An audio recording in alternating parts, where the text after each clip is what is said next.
Assalamualaikum warahmatullahi wabarakatuh. Nasta'inuhu wa nasta'inu ilaihi wa natawakkalu alaihi wa na'udzu billahi min syururi anfusina wa sayyiati a'malina may yahdihillahu fala mudilla lahu wa may yudlil fala hadiya lahu.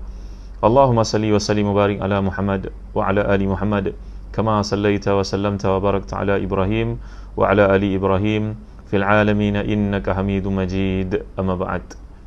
Nurman Ahmad, Faris Misbah, Haziana Nurdin, Aisyah Faisal, Bahrudin Budi, Liana, Waalaikumsalam warahmatullahi wabarakatuh, Syafiq Murad yang ada bersama. Jadi pada petang ni kita menyambung kembali kuliah kita daripada surah yang amat dicintai oleh Nabi sallallahu alaihi wasallam ini, iaitulah menerusi ayat yang ke-43 hingga 48. 43 hingga 48. Kalau tuan-tuan memiliki tafsir Munir, ini boleh lihat pada jilid yang ke-12, muka surat 266 ya. Baik. A'udzubillahi minasyaitonirrajim. Amittakhadhu min dunillahi syufa'a. Qul awalau kanu la yamlikuna syai'an wa la ya'qilun. Qul lillahi syafa'atu jami'a. Lahu mulkus samawati wal ard. Summa ilaihi turja'un.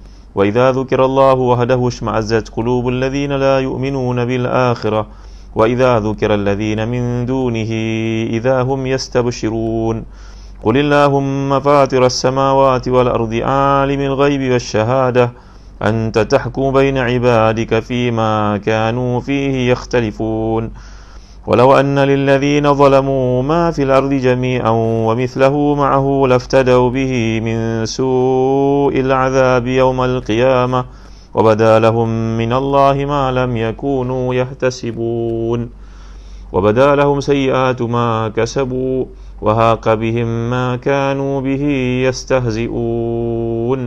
صدق الله العظيم. Ataukah mereka mengambil penolong selain Allah? Katakanlah, apakah kamu mengambilnya juga sekalipun mereka tidak memiliki apa pun dan tidak mengerti? Katakanlah, pertolongan itu hanya milik Allah semuanya. Dia memiliki kerajaan langit dan bumi. Kemudian kepadanya kamu dikembalikan. Dan apabila disebut saja nama Allah, kesal hati orang yang tidak beriman kepada akhirat. Namun apabila nama-nama sembahan selain Allah disebut, tiba-tiba mereka menjadi gembira. Katakanlah, ya Allah, pencipta langit dan bumi yang mengetahui segala yang aib dan nyata, Engkaulah yang memutuskan di antara hamba-hambamu tentang apa yang selalu mereka persisihkan. Dan sekiranya orang-orang yang zalim memiliki segala yang ada di bumi dan ditambah lagi sebanyak itu, nescaya mereka akan menebus dirinya dengan itu dari azab yang buruk pada hari kiamat. Dan jelaslah bagi mereka azab dari Allah yang dahulu tidak pernah mereka perkirakan. Dan jelaslah bagi mereka kejahatan apa yang telah mereka kerjakan, dan mereka diliputi oleh apa yang mereka dahulu perolok-olokkan. Para tamu yang dirahmati dan dikasihi sekalian, alhamdulillah, terima kasih. Program kita pada petang ni ditaja oleh Zazan Travel. Terima kasih Zainab Alias. Terima kasih kepada Siti Nurzilia, Nizila, Muhammad Akhirul Hasan, Lili Osman, Zaid Zali. Ramai yang hadir pada petang ni yang saya tak sebut, tak mampu nak sebut nama tuan-tuan semuanya sekali. Jadi kuliah yang lalu kita telah bincangkan perbezaan di antara jiwa dengan raga. Kalau Melayu sebut jiwa raga, kalau bahasa Arab sebut nafsu, nafsun ataupun ruhun. Kita telah bincangkan perkara ini menerusi pandangan para ulama, contohnya Imam Baydawi, Al-Imam Al-Fakhr Razi dan sebagainya. Jadi sekarang ni Allah SWT membawakan kepada umat Islam untuk dibacakan kepada golongan kufar musyrikin yang menentang Nabi SAW bahawa apakah mereka mengambil penolong selain Allah. Syufa'a ni jamak kepada syafi'. Syafi' ni berarti yang akan memberi syafaat. Kita belajar dalam bab syafaat, ia satu keringanan ataupun kemudahan ataupun satu privilege yang diberikan oleh Allah SWT kepada orang beriman. Walaupun seseorang itu melakukan dosa-dosa besar, ya, walaupun dia melakukan dosa-dosa besar, mungkin syafaat itu kerana amalan-amalan dilakukan, kerana kesungguhan dia untuk membantu orang lain. Dan syafaat itu diberikan oleh para anbiya, para ulama, para syuhada, para siddiqin. Kita pernah bincangkan perkara ini. InsyaAllah nanti kita akan sentuh lagi. Jadi kalau kita perhatikan, Allah SWT mengajar umat Islam supaya ingat yang akan beri keselamatan syafaat kepada kita di akhirat nanti hanyalah Allah SWT sahaja. Jangan jadi seperti orang-orang kafir itu yang hidup di dunia seperti haiwan ternakan, kemudian mereka mengharapkan sesuatu daripada Allah SWT. Dan penyakit ini, fenomena ini juga berlaku pada segelintir umat Islam. Iaitulah mereka melakukan berbagai bentuk, aneka bentuk maksiat, kemudian mereka mengatakan wallahu ghafurur rahim, Allah itu maha pengampun lagi maha penyayang. Tuan-tuan dimuliakan Allah sekalian, tapi kena ingat, kalau seorang itu bawa kereta umpamanya, walaupun lesennya masih hidup, tapi kesalahan yang dibuat itu ketara sangat, ia sukar untuk diberi pelepasan, tuan-tuan. Kalau seorang itu punya lesen ni maknanya keimanan kepada Allah lah, akidah lah, tamsilan yang mudah untuk kita bawakan. Seorang kita bawa kereta, melanggar atau cara ataupun tata cara ataupun ketertiban jalan raya, ditahan oleh tuan polis. Polis pun minta pada kita lesen, IC. Kalau keduanya ada, maka dia pun tengok sekadar mana kesalahan yang kita lakukan. Kalau kesalahan itu besar, sukar juga nak beri keampunan kesalahan atas kesalahan itu. Tapi kalau kesalahan itu kesalahan yang kecil, mungkin seseorang anggota polis itu boleh memaafkan. Ini tamsilan nak bagi faham, tuan-tuan. Walillahil mathalul a'la. Memang syarat keislaman itu dah pun mencukupi. Kalau ibaratnya yang memiliki lesen tadi, maka lesen itu menjadi benchmark, yardstick, satu ukuran, kayu ukur untuk dia dilepaskan, diberi pertimbangan. Tapi janganlah kesalahan itu melampau-lampau sangat. Begitu juga dalam kehidupan kita di muka bumi ini, kita buat kesalahan, kesilapan pada Allah Subhanahu Wa Taala, ia boleh diampunkan, tapi biarlah ada taubat nasuha. Jadi taubat nasuha yang kita lakukan dalam Ramadan ni, tuan-tuan, berlipat ganda pahalanya. Dahlah kita diminta untuk bertaubat atas dosa-dosa kita buat, maka kita dapat ganjaran pula atas taubat dan doa yang kita panjatkan. Ruginya kalau kita bertaubat kepada Allah, ya tuan-tuan. Dan dalam hadis-hadis yang sahih sebagai contohnya riwayat Bukhari Muslim menunjukkan orang yang melakukan kesalahan ni, paling baik dia sembahyang sunat 2 rakaat, taubat kepada Allah dan sembahyang sunat 2 rakaat. Setengah para ulama mengatakan itulah dia sembahyang sunat taubat. Baik, kita bincangkan ayat yang digambarkan oleh Allah di sini. Apakah orang-orang kafir itu menyangkakan mereka akan dapat bantuan daripada Allah? Qul awalau kanu la yamlikuna syai'aw wa la ya'qilun. Adakah patung-patung berhala itu memahami ataupun dapat memberikan bantuan kepada mereka? Kerana dalam ayat yang lalu kita telah bincangkan penyimpangan yang berlaku oleh puak kafir ini. Mereka menyangkakan bahawa patung-patung berhala yang diambil sebagai sembahan itu adalah ma na'buduhum illa liqarribuna ila Allahi zulfa. Kami mengambil patung-patung berhala adalah untuk menjadi orang tengah antara kami dengan Tuhan. Maklumlah kami melakukan dosa-dosa. Pakaian yang kami pakai ni, kami melakukan dosa ketika memakainya. Makanan yang kami makan mungkin dia sumber berdosa, maka kami malu nak minta direct kepada Allah. Kami menggunakan patung-patung berhala ini sebagai orang tengah untuk menyelesaikan permintaan-permintaan kami. Jadi ayat lalu telah pun menghuraikan kesesatan kaum musyrikin mengambil Tuhan-Tuhan yang mempersekutukan Allah SWT seperti yang kita gambarkan. Sekarang datang ayat yang berikutnya, ayat ke-44. Qulillahi syafa'atu jami'a lahu mulku samawati wal ard thumma ilaihi turja'un. Katakanlah bahawa sebenarnya pertolongan itu hanya milik Allah. Allah yang menentukan siapa yang akan memberi syafaat di kalangan hamba-hambanya. Bagaimanakah bentuk syafaat itu? Siapa yang layak? Itu ketentuan Allah, bukan patung-patung berhala yang kamu sembah itu, wahai musyrikun. Datang ayat ke-45, wa idza dzukirallahu wahdahu shma'azzat qulubul ladzina la yu'minuna bil akhirah wa idza dzukiral ladzina min dunihi idza hum yastabshirun. Bila disebut nama Allah SWT menjadi jijik, meluat. Ishma'azza ni perkataan yang kita lihat dalam kamus-kamus Arab, tuan-tuan. Dia datang di perkataan Syam'azza. Ishma'azzat ini datang di perkataan Syam'azza. Syam'azza ni berarti menjauh kerana rasa jengkel, rasa geli, rasa meluat, rasa benci kepada orang beriman dan kepada Allah SWT. Ini sifat orang-orang kafir untuk pengetahuan tuan-tuan. Tuan-tuan ingat disukakan dengan azan yang dipamerkan, yang dipampangkan dalam radio dan TV? Ingat disuka, tuan-tuan? Meluat dia, tuan-tuan, orang kafir ini. Tapi inilah kontradiksionnya sikap si kafir. Bila dia susah, dia minta tolong pada yang mana? Pada Allah. Tapi dia tak boleh dengar nama Allah SWT. Dia cukup benci, cukup meluat, cukup geli. Entah apa lagi istilah yang sesuai untuk digunakan. Dia ini, setengah ulama mengatakan, macam Zamakhsyari mengatakan, ia keangkuhan. Dia pandang tak ada apa-apa pada kalimah itu, tapi kalau ditimpa apa-apa musibah, dia akan kembali kepada Allah SWT. Ini menunjukkan pembohongan mereka bahawa mereka menyembah berhala-hala untuk mendekatkan diri kepada Allah. Berhala-berhala itu untuk mendekatkan diri kepada Allah. Tapi kalau sebut nama Allah, mereka jadi meluat, mereka jadi marah, mereka jadi benci. Allahu Akbar, la ilaha illallah, tabaraka wa ta'ala. Jadi bila disebut selain daripada Allah, maka gembiralah mereka. Jangan ada sifat seperti ini dalam jiwa orang-orang beriman, ya tuan-tuan, ya. Ajar anak-anak kita untuk azan, ajar anak-anak kita untuk sebut nama-nama Allah, ajar anak-anak kita untuk mengingati Asmaul Husna, ajar anak-anak kita untuk memahami sifat-sifat Allah Subhanahu Wa Taala. Dengan sebab itu mereka akan menyayangi, memahami, menghargai. Kerana iman ini, kata para ulama, antara syaratnya, syarat keimanan kepada Allah adalah cinta. Beribadat itu bukan kerana terpaksa, tapi kerana cinta. Maka kalau dia sembahyang tarawih itu dia seronok sangat, walaupun panjang. Kita pada hari ini menggalakkan anak-anak kita sembahyang, kita boleh memiliki Quran yang besar tu, letak atas stand, jadi imam sembahyang tarawih. Bacalah, kalau tak mampu satu muka surat, satu rakaat, setengah muka surat. Latih anak-anak kita. Siapa yang penat sembahyang duduk. Dulu zaman sahabat, ketika mereka sembahyang diimamkan oleh Ubay bin Ka'ab radhiyallahu anhu, disebut oleh Syekh Dr. Hasbi Siddiqi, seorang ulama terkemuka keturunan Abu Bakar Siddiq di Indonesia.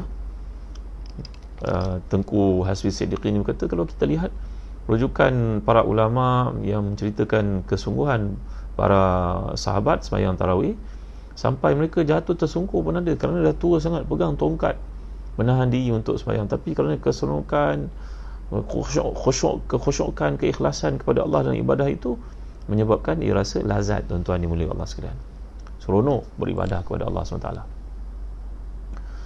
Itu sebab, tuan-tuan hati dan dikasihi sekalian, dalam hidup ni kita kena memahami hak Allah dan juga hak manusia.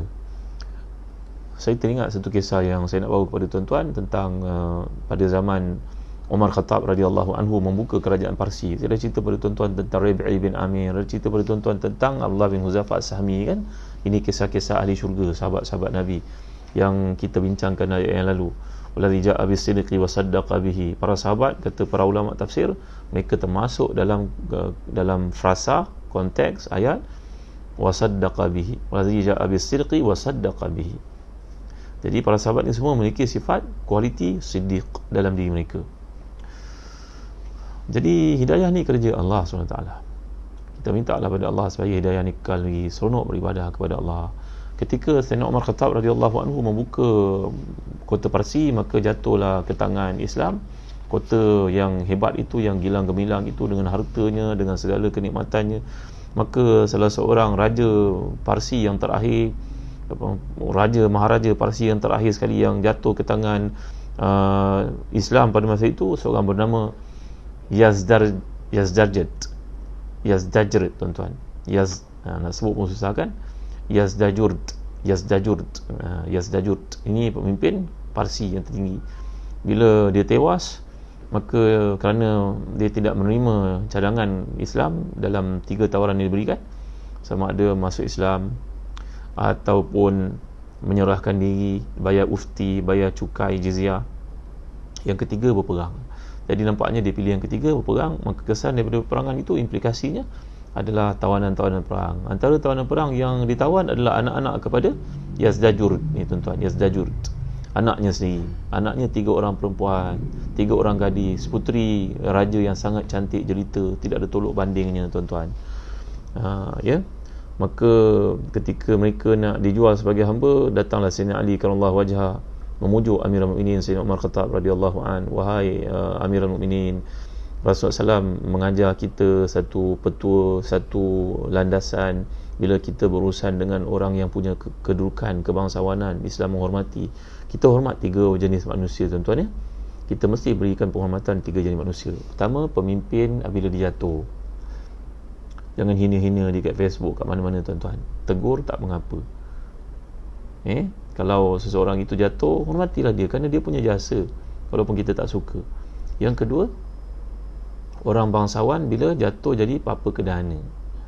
Orang bangsawan yang jatuh jadi orang biasa, mungkin keturunannya keturunan mulia, tapi dia berkahwin dengan orang biasa-biasa, marhain lah orang kata. Yang ketiga, orang kaya jatuh miskin. Kita kena jaga pandangan dan perspektif kita, persepsi kita pada mereka, kerana orang-orang ini punya kebaikan dulu-dulu, walaupun sekarang tidak lagi, ya tuan-tuan. Maka kembali kepada kisah Sayyidina Ali karramallahu wajhah, ketika beliau melihat 3 orang anak raja perempuan yang jelita, puteri mahkota, puteri-puteri yang cantik jelita ni, tuan-tuan, menjadi tawanan perang dan akan dibeli oleh umat Islam sebagai hamba. diserahkan kepada mereka sebagai hamba, maka Sayyidina Ali merayu kepada Sayyidina Umar supaya memberi layanan terbaik kepada 3 orang puteri ini. Kerana dalam Islam, yarhamu azizi qaumin dhalla, yarhamu aziza qaumin dhalla, hormatilah orang yang mulia bangsawan di kalangan satu kaum tiba-tiba jatuh jadi orang biasa. Maka 3 orang perempuan ini, Sayyidina Ali dan juga Sayyidina Umar, berkata kepada mereka, ada orang dapat kamu, sekarang mereka dia nak jual kamu, jadi kamu pilihlah siapa yang akan menjadi suami, menjadi tuan kamu, majikan kamu. Kami bagi prioriti kepada kamu sehingga menentukan siapa nak beli kamu. Maka yang pertama ni tuan-tuan telah memilih anak kepada Sayyidina Umar Khattab radhiyallahu anhu untuk menjadi majikannya, dibeli oleh Abdullah bin Umar. Yang kedua pula memilih majikannya di kalangan yang bidding untuk belinya itu, maka dia menerima pembelian oleh seorang yang bernama Muhammad bin Abu Bakar As-Siddiq radhiyallahu an, anak kepada Sayyidina Abu Bakar yang telah wafat. Sayyidina Abu Bakar telah wafat, pada masa itu Sayyidina Umar menjadi khalifah, maka anaknya bernama Muhammad. Manakala gadis yang paling bongsu sekali tuan-tuan, yang paling glamour, yang paling famous di situ, yang dipanggil namanya Shah Zinan tuan-tuan ya, Shah Zinan. Maka Shah Zinan ni memilih untuk dibeli oleh anak Sayyidina Ali karamallahu wajhah yang bernama Husain bin Ali karamallahu wajhah. Maka Sayyidina Ali pun merestui pembelian itu. Maka Sayyidina Husain pun membeli sahaya perempuan ini, Shah Zinan ini, anak Maharaja Parsi ini, dengan harga yang mahal, dan kemudian memerdekakannya dan memperisterikannya. Ni saya nak cerita tuan. Ya, nanti saya tanya teka-teki nanti siapa orang ni. Siapa yang pertama tadi dibeli oleh anak Sayyidina Umar, dipilih sendiri oleh perempuan itu untuk itu menjadi majikannya. Yang kedua dibeli oleh anak Sayyidina Abu Bakar, namanya Muhammad bin Abu Bakar. Dan yang ketiga memilih untuk dibeli oleh majikan barunya bernama Husain bin Ali radhiyallahu anhuma. Maka Husain bin Ali tidak berlengah selepas membeli gadis yang cantik jelita ini, dia pun memerdekakannya. Dia tidak lagi jadi amah, dia sudah jadi hurrah. Hurrah maknanya merdeka. Maka Sayyidina Husain bin Ali mengahwini gadis ini, puteri Raja Parsi ini, dan hasil perkahwinan itu dapat anak lelaki. Dan Shah Zinan ini menukar namanya menjadi Ghazalah. Perkara ini diceritakan oleh beberapa rujukan, contohnya macam Siyar A'lamin Nubala, dalam kitab Hilyatul Awliya, dalam Uzul Ghabah ada beberapa rujukan ni tuan-tuan, Bidayah wa Nihayah. Maka akhirnya wanita yang mulia ini pun bertukar menjadi sebaik-baik wa hasuna islamuha. Dia menjadi seorang wanita yang taat beribadah kepada Allah, dan perkahwinannya dengan anak kepada manusia yang mulia itu, Sayyidina Ali, Husain, yang merupakan Sayyid Syabab Ahli Jannah, ketua pemuda orang dalam syurga nanti, salah seorangnya Hasan dan Husain. Maka mereka pun dapat anak lelaki, dan Sayyidina Husain menamakan anak itu dengan nama Ali bin Husain, mengambil sempena nama bapaknya yang saleh muslih itu. Kita dalam hidup, kalau kita punya anak, namakan nama anak kita salah seorang macam mana nama datuk dia, nama bapak kita atau bapak isteri kita. Ni adalah adat orang Arab menghargai datuk mereka, menghargai bapa dan juga bapa mertua mereka. Maka Ali bin Al-Husain ni glamour dengan nama Zainul Abidin tuan-tuan ya, kerana ketaatannya, kesungguhannya, kewarakannya, kezuhudannya luar biasa sekali. Nanti kita ceritakan lagi lanjut tuan-tuan ya. Tapi yang penting, ibunya bernama Ghazalah ni, yang telah menukar namanya daripada Shah Zinan, tukar menjadi Ghazalah. Umurnya tak panjang, takdir Allah SWT. Semalam kita cerita tentang kematian tuan-tuan ya. Maka Shah Zinan ataupun Ghazalah yang telah menukar namanya ini, dia akhirnya lepas bersalin, kena apa Melayu panggil ni, penyakit apa? Apa dia panggil? Allahu Akbar. Apa ingat penyakit apa orang mengandung ni? Nufasa ni apa dia panggil? Meroyan apa nama dia? Meroyan pula. Apa nama lebih kurang gitulah. Maka tak panjang umur, Ghazalah ataupun Shah Zinan ini, dia pun wafat, meninggalkan suami tercinta yang sangat hebat itu dengan puteranya Ali bin Husain bin Ali radhiyallahu anhum wa ardahum ajma'in.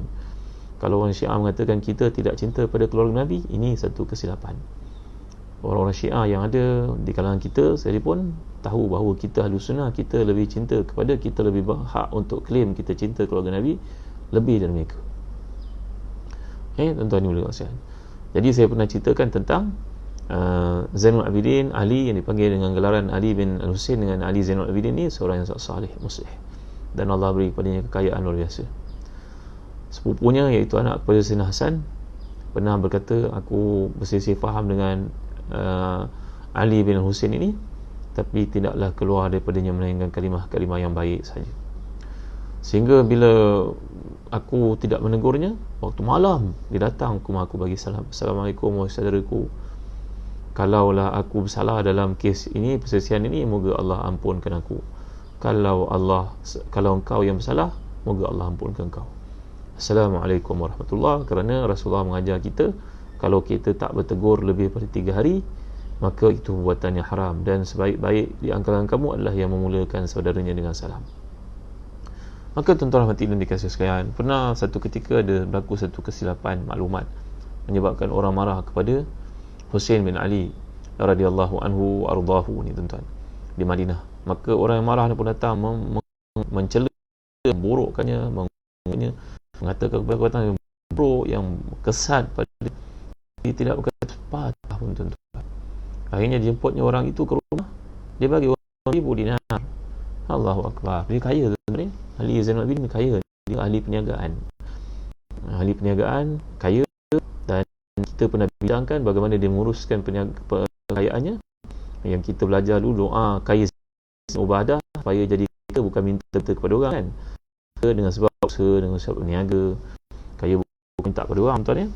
Maka antara doa kaya bin Sa'ad bin Ubah yang telah kita pelajari dulu, Allahumma zuqni man wa fi'alan fa innahu la yasihul fi'al illa kan. Allahumma rzuqni malan wa fi'alan fa innahu la yasluhul fi'al illa bil mal. Allah kurniakan kepada aku harta, kerana keupayaan maksud doa kan kita telah jadi doa. Maka Ali bin Ali ridwanullahi alaihim ajma'in, seorang usahawan yang berjaya, perniagaannya maju hebat, tetapi pengurusan perniagaannya tiap-tiap malam dia akan pergi menghantar kepada orang tanpa orang tahu, tak menunjuk sana menunjuk sini, pergi buat benda kerana Allah. Siapa pun tak dapat bantuan memerlukan tu daripadanya. Kan tentu kita merasakan kalihan tuan-tuan. Ditanya kau manusia yang pertama tadi adalah siapa tuan? Yang pertama sekali adalah orang yang kaya, yang menggunakan kekayaannya menunjuk. Yang kedua, orang yang berjihad, tetapi jihad adalah untuk menunjuk. Yang ketiga, orang yang mengajar ilmu tetapi mengajarnya untuk menunjuk. Maka semua itu tak dinilai oleh Allah Ta'ala, tersekat-sekat dia. Tapi apa tersekat ni? Baik, dengar ke?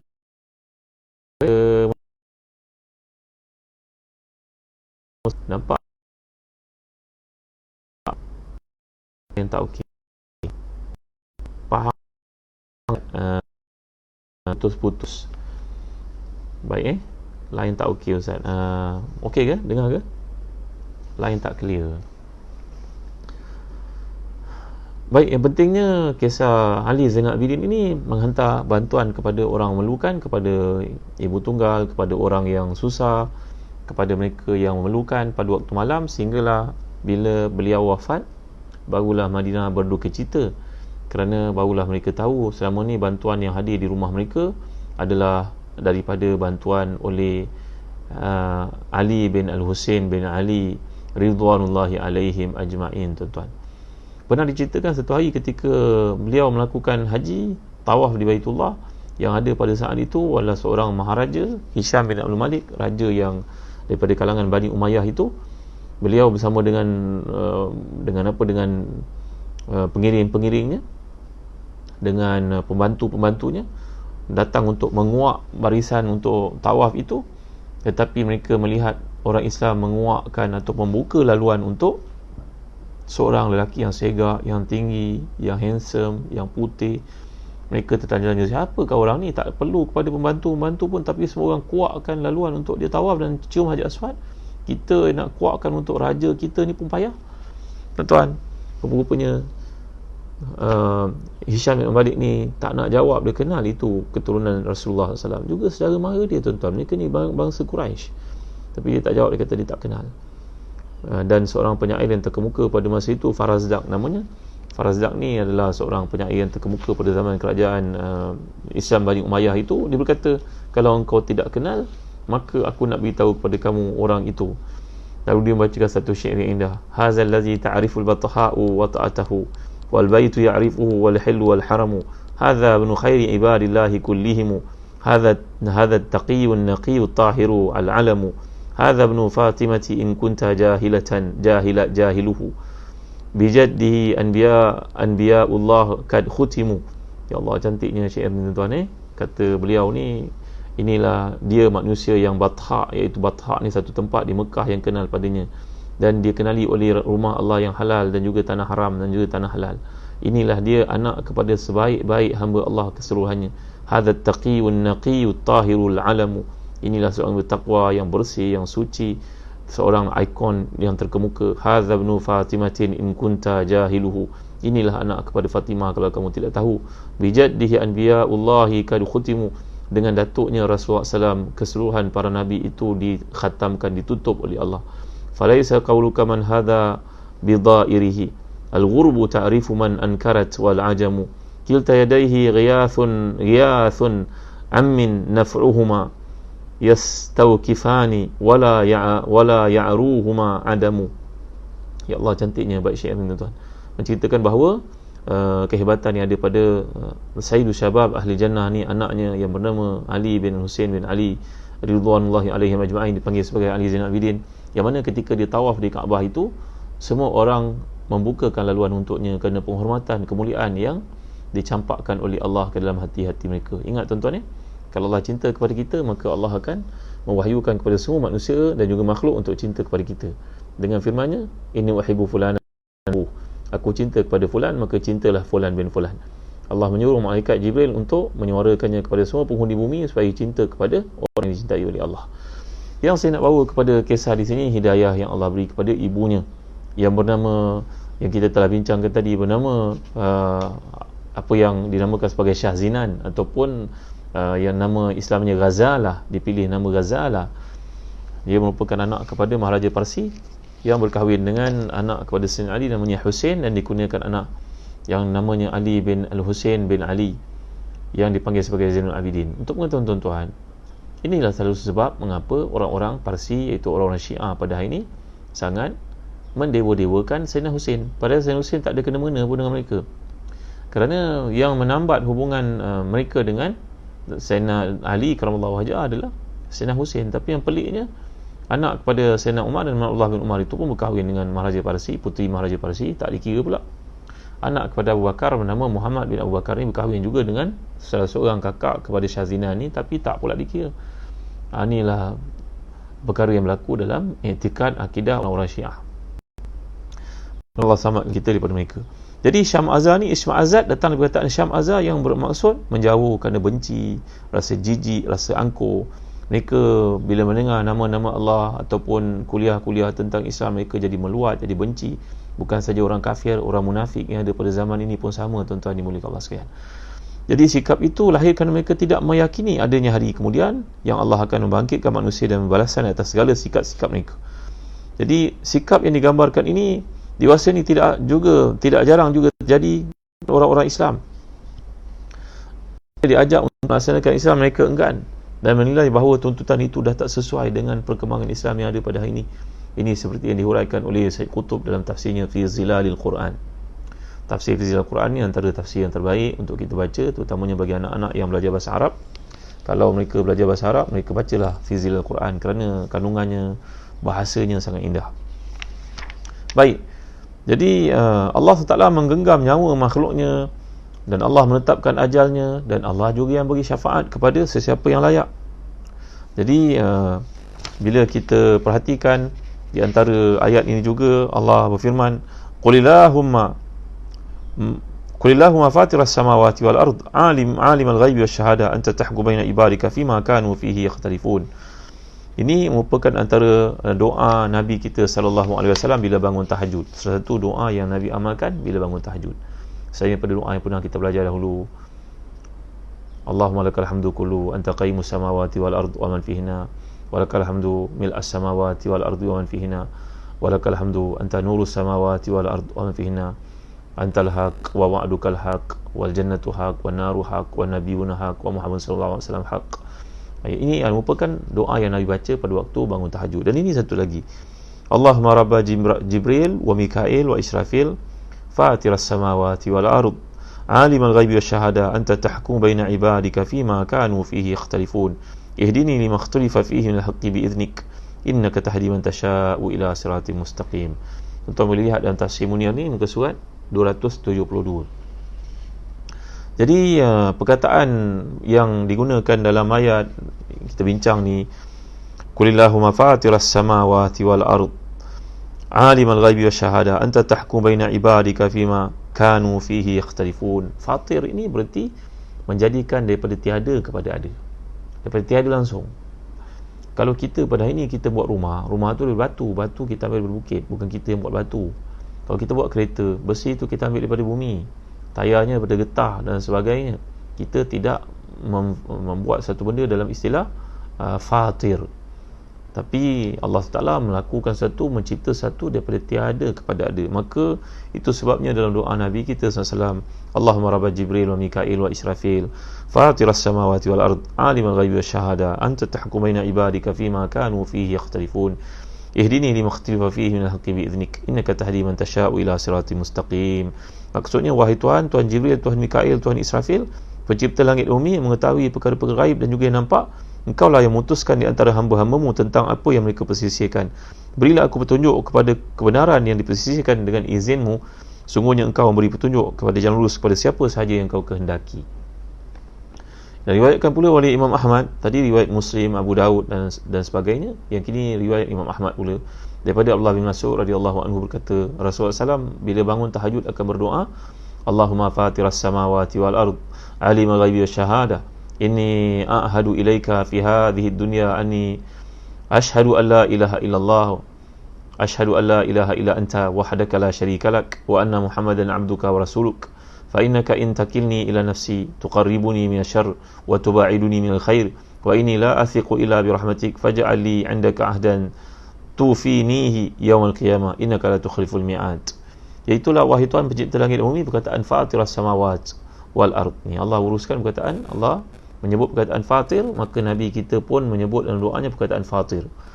Wahai Tuhan pencipta langit dan bumi yang mengetahui perkara yang gaib dan juga yang nampak, sungguhnya aku bersumpah kepadamu di dunia ini bahawa aku bersaksi tiada Tuhan melainkan-Mu. Engkau sesatunya, tiada sekutu bagimu, dan sungguhnya Muhammad SAW adalah hamba dan utusan-Mu. Sungguh jika engkau meninggalkan aku, maka itu akan mendekatkan kepada keburukan dan menjauhkan aku dari kebaikan. Aku tidak percaya apa pun kecuali pada rahmat-Mu. Berikanlah aku jaminan pada hari kiamat, sungguhnya engkau tidak akan mungkiri janji. Maka Allah SWT berkata kepada para malaikat, sungguh dia telah berjanji kepadaku dalam tahajudnya, maka tepatilah, maka masukkan dia ke dalam syurgaku. Juga diriwayatkan dalam hadis lain, riwayat Tirmizi dari Mujahid, bahawa Abu Bakar berkata, Rasulullah SAW menyuruhku untuk berdoa pada waktu pagi dan petang. Ini adalah doa yang biasa kita baca dalam maksurat. Allahumma fatiras samawati wal ard alimul ghaibi wasyahadah la ilaha illa anta rabbu kulli syai'in wa malikuh a'udzu bika min syarri nafsi wa min syarri syaitan wa syirkih wa an aqtarif ala nafsi su'an aw ajruhu ala muslim. Nah, doa ini bermaksud, ya Allah pencipta langit dan bumi, maha mengetahui perkara gaib, nyata tiada Tuhan selain Engkau, Tuhan dan Raja segala sesuatu. Aku berlindung kepadamu dari keburukan diriku, syaitan dan para sekutunya. Aku mohon perlindungan kepadamu agar tidak mendatangkan keburukan kepada diriku sendiri, ataupun aku melakukan kejahatan kepada orang lain. Ini doa ni penting untuk kita baca, tuan-tuan ya. Allahumma fatiras samawati wal ard alimul ghaibi wasyahadah la ilaha illa anta rabba kulli syai'in wa malikuh a'udzubika min syarri nafsi wa min syarri syaitan wa syirkih, wa a'udzubika an aktarifa ala nafsi su'an aw ajuruhu ila muslim. Ini adalah doa yang dibacakan oleh Nabi setiap pagi dan petang. Boleh kita lihat dalam Al-Ma'thurat contohnya. Jadi Allah menyebutkan ancaman kepada orang-orang musyrikin. Yang pertama sekali dalam ayat yang terakhir untuk renungan kita, walau anna lil ladzina zalamu ma fil ardi jami'an wa mithluhu ma'ahu laftadaw bihi min su'il 'adzab yaumil qiyamah wa bada lahum minallahi ma lam yakunu yahtasibun wa bada lahum sayyi'atu ma kasabu wa haqa bihim ma kanu bihi yastahzi'un. Dan jelaslah kepada mereka azab Allah yang dahulu mereka tidak perkirakan, dan jelas kepada mereka kejahatan apa yang mereka kerjakan, dan mereka diliputi dengan segala apa yang mereka perolok-olokkan sebelum itu. Jadi di sini Allah menyebut ancamannya, Allah menyebut amarannya, peringatannya, tegasnya terhadap kaum musyrikin tentang beberapa perkara. Yang pertama, seandainya kaum musyrik ini memiliki semua harta dan simpanan di dunia untuk menebus diri mereka daripada hukuman Allah, mereka tidak akan mampu melakukannya.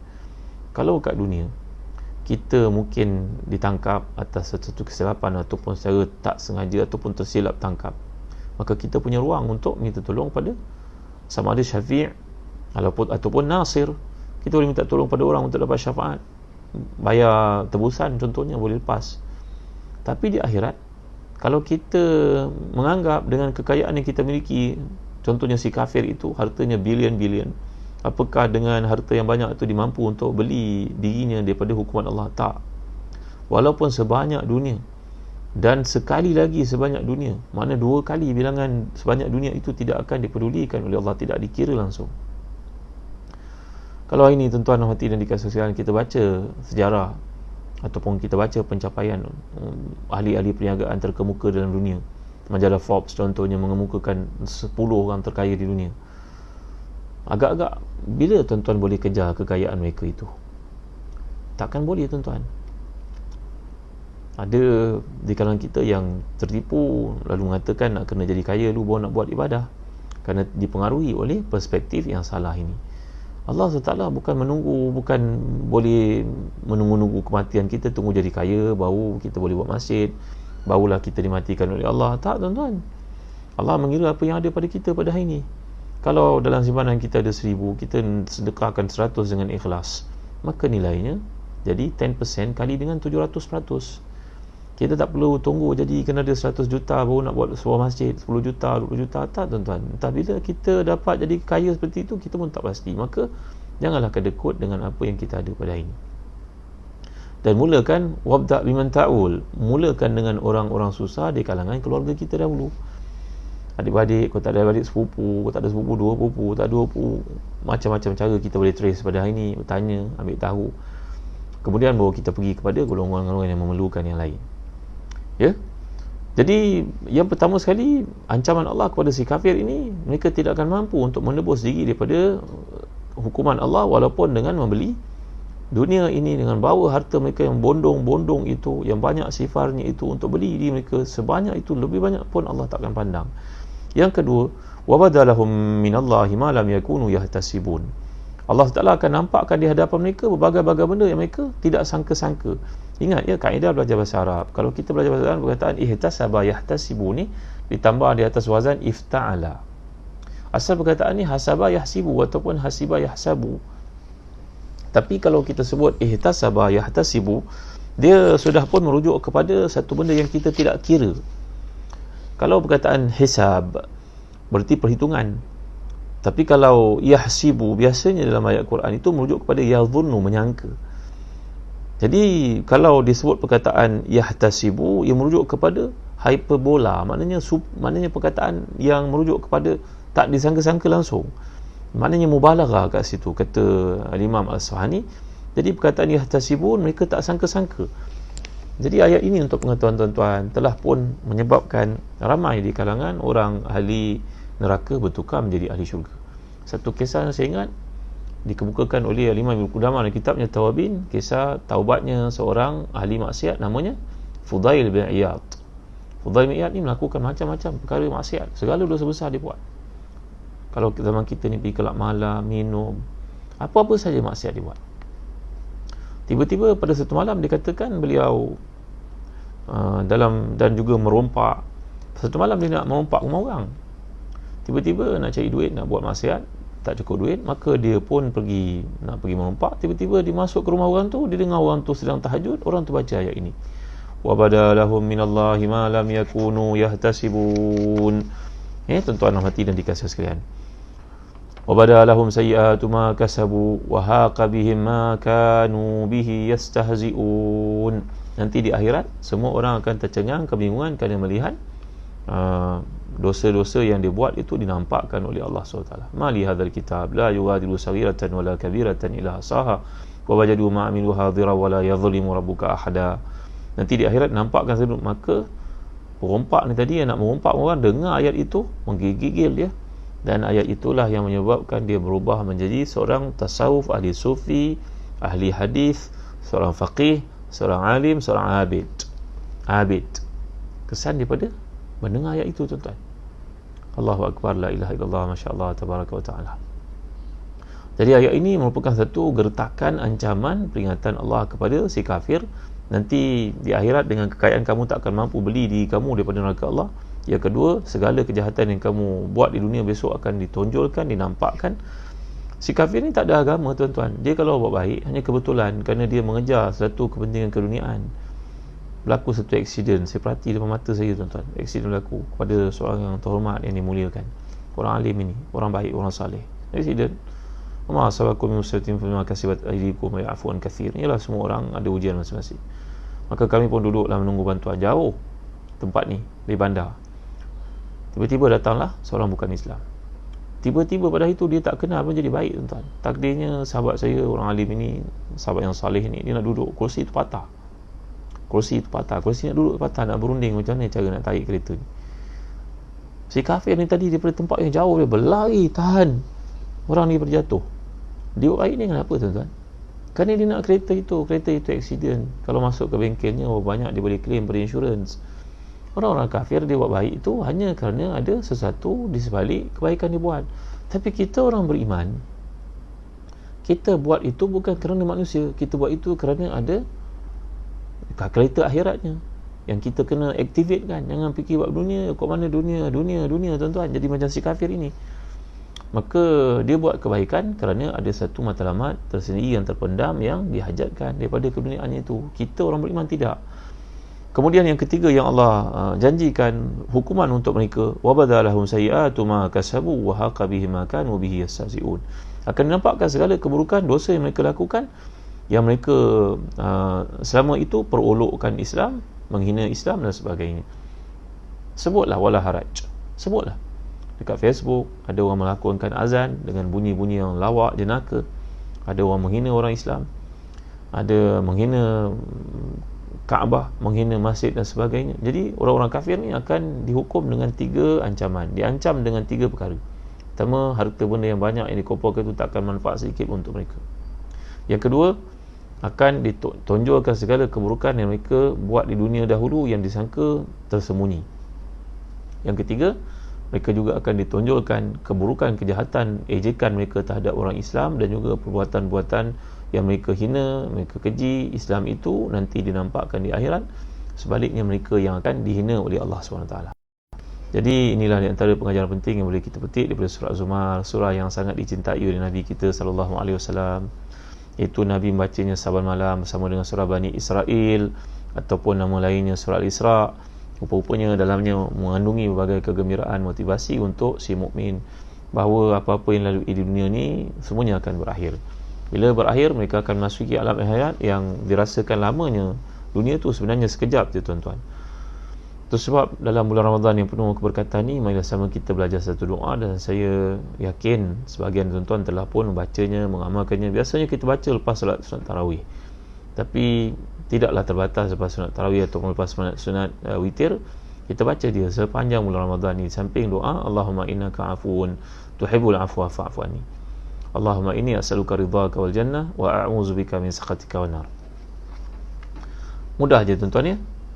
Doa ni itulah Allahumma inni a'udzu biridhaka min sakhatik wa bi mu'afatika an uqubatik wa a'udzu bika minka la usi sana'an 'alaika anta kama athnaita 'ala nafsik. Syafiq boleh tuliskan, Safi Sadiqin tolong tuliskan nanti. Lagi sekali saya bacakan kepada tuan-tuan. Allahumma inni a'udzu biridhaka min sakhatik wa bi mu'afatika an uqubatik wa bika wa a'udzu bika minka la usi sana'an 'alaika kama athnaita 'ala nafsik. Ikut saya baca. Allahumma inni a'udzu biridhaka min sakhatik wa bi mu'afatika an uqubatik wa a'udzu bika minka la uhsi sana'an 'alaika kama athnaita 'ala nafsik. La uhsi sana'an 'alaika anta kama athnaita 'ala nafsik. Baik, iaitu ya Allah, sungguhnya aku berlindung dengan keridhaan-Mu dari kemurkaan-Mu, dan aku mohon keselamatan-Mu dari ancaman-Mu, dan aku mohon kepadamu, aku tak mampu nak memuji-Mu dengan pujian yang selayaknya sebagaimana Engkau muji dirimu sendiri. Dan satu riwayat tuan-tuan, ketika sahabat Nabi mengamalkan doa ini, Nabi SAW sabda, bahagian kedua daripada doa ni, la usi sana alaika kama athnaita 'ala nafsik, Nabi SAW sabda, ramainya malaikat datang berbondong-bondong untuk membawa naik nilai doa tersebut, besarnya nilai doa tersebut, sampai ramainya berbondong-bondong, ramainya malaikat datang untuk membawa pahala bagi yang bacanya. Subhanaka la usi sana'an 'alaika kama athnaita 'ala nafsik. Maha suci Engkau ya Allah, aku ni banyak kelemahan, aku banyak kekurangan, aku takut pada ancaman-Mu. Jadi Allahumma inni a'udzu biridhaka min sakhatik wa bi mu'afatika an uqubatik wa a'udzu bika minka la usi sana'an 'alaika anta kama athnaita 'ala nafsik. Doa ni bila kita bacakan lepas sembahyang dalam bulan Ramadan ni, bacakan lepas sunat witir yang kita lakukan, bacakan dalam sunat tahajud yang kita kerjakan dalam sujudnya. Sebagai contoh, Allahumma inni a'udzu biridhaka min sakhatik wa bi mu'afatika min uqubatik wa a'udzu bika minka la usi sana'an 'alaika anta kama athnaita 'ala nafsik. Ya, sungguhnya aku lindung kepadamu ya Allah dengan keridhaan-Mu daripada kemurkaan-Mu, dengan kemarahan-Mu daripada dengan keampunan-Mu daripada ancaman-Mu, dan aku tidak mampu menghitung pujian dan sanjungan kepadamu sebagaimana Engkau sanjung dirimu sendiri. Alhamdulillah, nampaknya Syafiq Murad dah pun mengemukakan doa ni. Terima kasih Syafiq Murad. Terjemahannya ada tak? Kak Long, saya amalkan Al-Mulk dan Al-Fajar setiap malam. Ada ke ayat dalam Al-Fajar yang menyentuh hati bila dibaca hingga mengalir mata? Wal fajri wal layalin ashri wa syaf'i wal watr wal layli idha yasr. Baik, Datuk, next time nak ikut tour buat umrah saya dari Singapura, possible ke? InsyaAllah Siti Mastura boleh berhubung dengan Zahzan Travel. Di bawah ni ada Umrah Zahzan dengan Ustaz Faiz contohnya. InsyaAllah Datuk Seri Rosli Atan pun ada bersama-sama. Salam Datuk Seri. Bondong-bondong malaikat menyambut doa ni. Safi Siddiqin Sadiqin, baik. Okey, baik. Syafiq Murad buat ada terjemahan tak? Ada terjemahan, alhamdulillah. Terima kasih Syafiq Murad. Allah berkati anda, berkati, muliakan anda, muliakan saudara, beri keampunan, keberkatan, kesihatan, keafiatan. Ustaz, apa beza kalau kita doa afuun dengan ghafir? Afuun dengan ghafir. Afu dengan ghafir. Naam. Ghafir ini merujuk satu daripada nama Allah, keampunan. Ghafirudz dzanbi wa qabilut taubi. Biasanya ghafir ni merujuk kepada dosa yang spesifik yang kita lakukan. Maka datang perkataan astaghfirullah. Ghafir, ghafara yaghfiru. Tapi kalau afu, kita ni tak tahu kita berdosa, waktu kita sembahyang kita lupa. Jadi perkataan afu ni lebih umum daripada perkataan ghafir. Walau bagaimanapun dalam konteks hadis Nabi mengajar kita untuk menyebut Allahumma innaka afuwun tuhibbul afwa fa'fu anni. Tak ada pula Allahumma innaka ghafir. Yang ada ialah astaghfirullahal azim. Mohon tuliskan doa yang Ustaz ajar dalam page Ustaz. Ya. Nanti saya pindahkan daripada apa yang Syafiq Murad bawa ataupun Sofi bawakan. Nak amalkan Imam Abu Hasan Asy-Syazili berkenaan rezeki.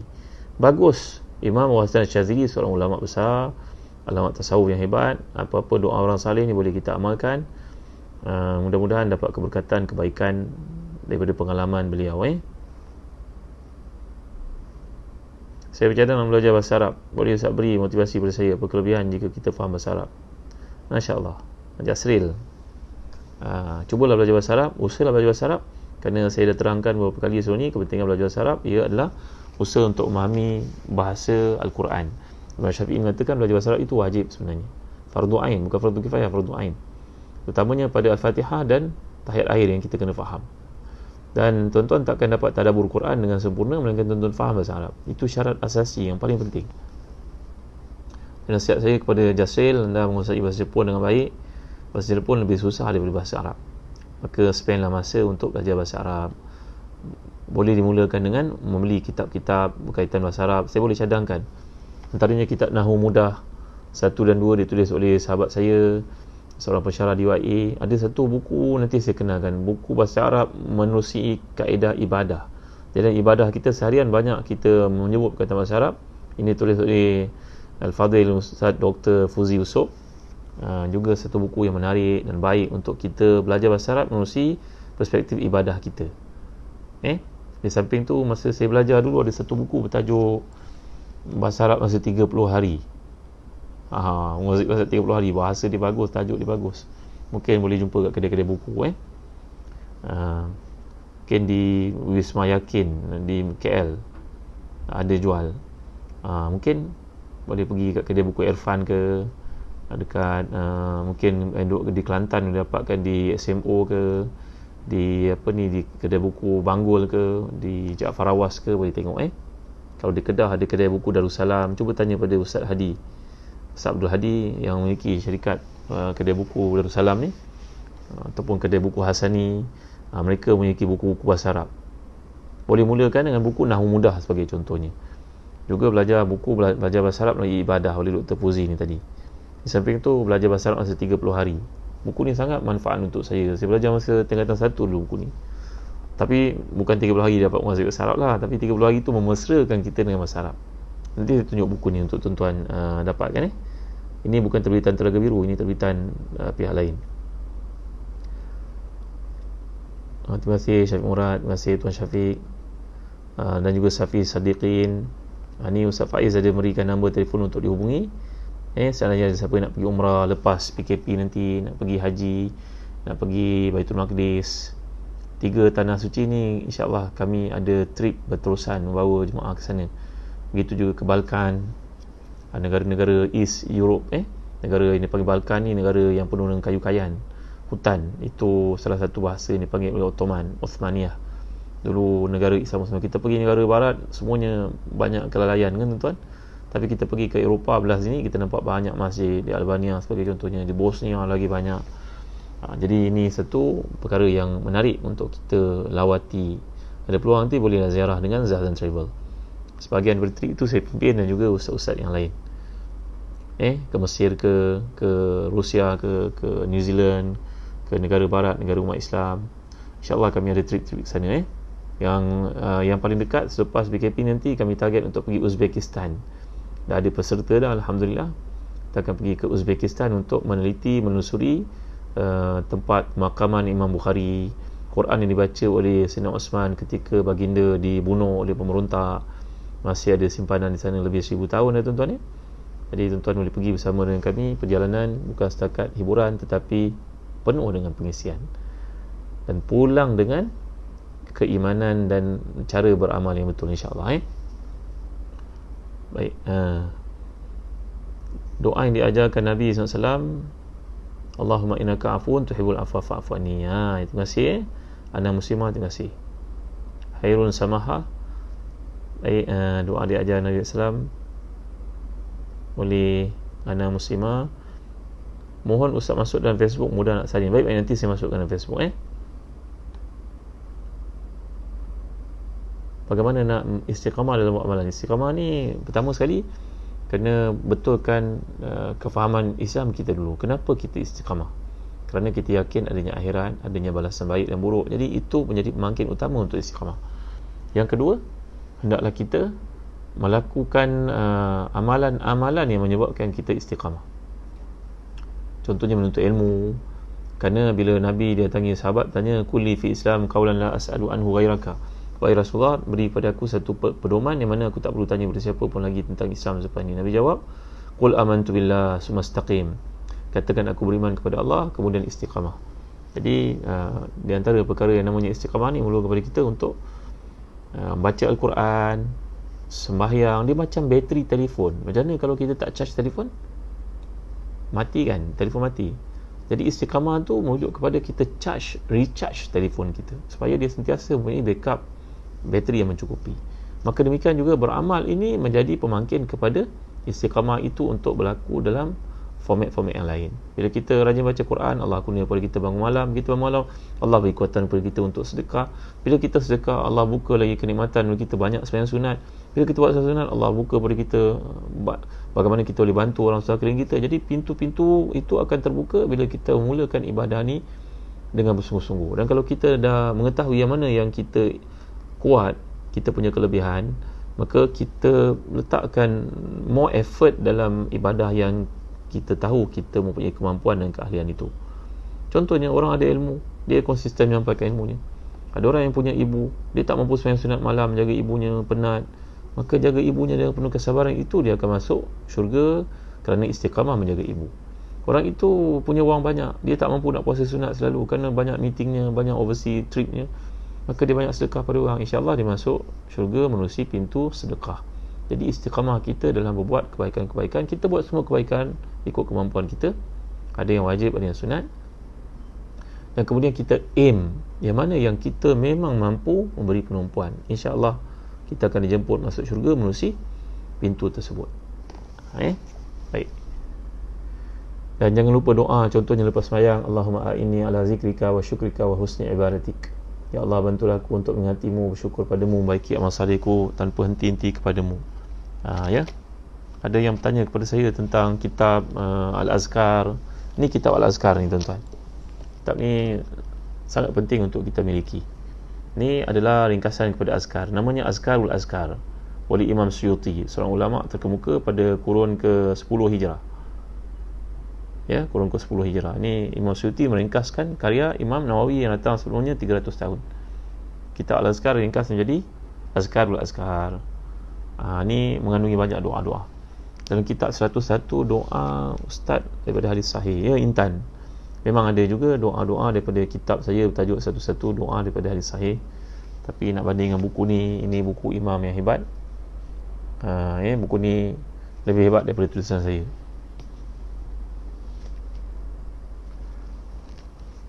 Apa beza antara ighfir dhunubi dan juga fa'fu anni? Ighfir dhunubi maknanya ampunkan dosaku, fa'fu anni ampunkan bagiku. Sama saja maksudnya. Nahu mudah, Muhammad Nasrul, nahu mudah. Dan juga belajar bahasa Arab menerusi ibadah. Ya, tajuk itu.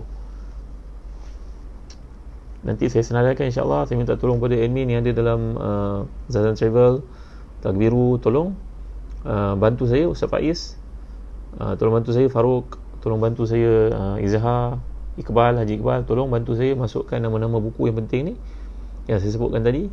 Mudah-mudahan menjadi sebab sahabat-sahabat, tuan-tuan, tetamu-tetamu yang saya sayangi, yang saya hargai ini untuk mengetahui bahasa Arab, dan bagi kita, setiap kita ada jariah atas cadangan yang diberikan, kerana Nabi bersabda, la an yahdiyallahu bika rajulan wahidan khairul laka min humrin na'am.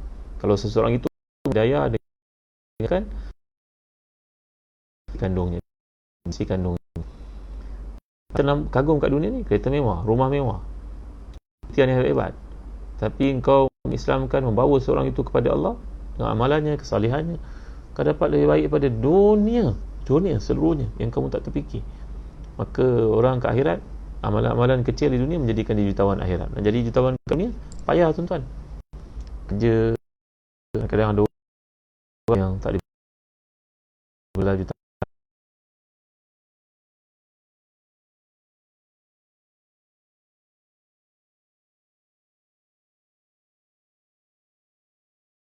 kita dapat bersama video ni samai kepada mudah-mudahan jadi hidayah disampaikan ni memberi mereka satu ibadah. Terima kasih. Bertemu lagi yang sama insya-Allah. Segala kepada Allah manusia wa sallallahu alaihi Muhammad wa alihi wa sahbihi. Alhamdulillah rabbil alamin. Allahumma zidna tanqusna wa tuhinna wa la tahrimna wa athna wa la tu'thir alaina wa ardina warda anna. Ya Allah, ya Tuhan kami, berilah kepada kami yang tahan, ridha apa yang lakukan, muliakan kami yang dihina wa Rabbana innana amanna bima anzalta rasulah faktubna ma'asyahidin. Ati nufus taqwaha wa zakkiha anta khairu man zakkaha anta waliyuha wa mawlaha bi rahmatika ya arhamar rahimin. Ma innaka wa'fu anta ridha waktika wa nar. Allahumma rabbana alim wa tubna ya ma innaka antat tawwabur rahim.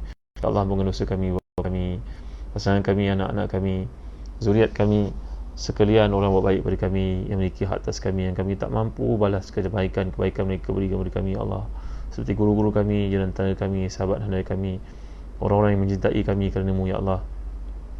Jangan ada seorang pun yang datang dalam majlis ilmu pada waktu ini yang memerlukan rahmat yang Engkau berikan ya Allah, yang sakit melainkan Engkau sembuhkan ya Allah, yang memiliki aib Engkau tutup baginya ya Allah.